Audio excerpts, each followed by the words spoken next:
पालकमंत्री आशिष शेलारांच्या विरोधात शिवसेना उद्धव बाळासाहेब ठाकरे पक्ष आक्रमक। मुंबईत अनेक ठिकाणी शेलारांच्या विरोधात पोस्टरबाजी। मुंबईची तुंबई झाल्यानं आशिष शेलार निशाण्यावर। सर्व धर्म समभाव आम्ही मानत नाही, मत्स्योद्योग मंत्री नितेश राणेंचं वक्तव्य। मच्छी विकण्याची मुभा फक्त हिंदूंनाच, नितेश राणेंची स्पष्टोक्ती। शिक्षकांच्या सुट्टीला ब्रेक। 2 जून पासून वरिष्ठ वेतन श्रेणी, निवड वेतन श्रेणीसाठी शिक्षकांचं प्रशिक्षण सुरू।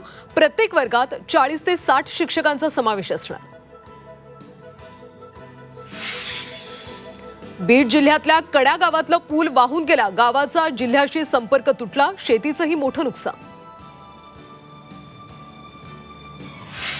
कोल्हापुरातल्या इंगळी गावात भूस्खलन, 20 ते 25 गावांना धोका, जमिनीला मोठ्या भेगा।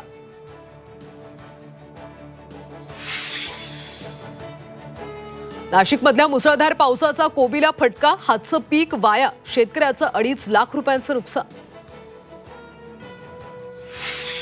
शिरूर तालुक्याच्या मांडवगडमध्ये पावसाचा कहर, फराटा, सादलगाव परिसरात ढगफुटीसारखा पाऊस, शेतात पाणीच पाणी, कलिंगड फ्लॉवर पीक पाण्यात गेल्यानं शेतकरी हतबल। आणि लातूरमध्ये कोरोनाचा शिरकाव, आठवड्याभरात 4 रुग्णांना कोरोनाची लागण।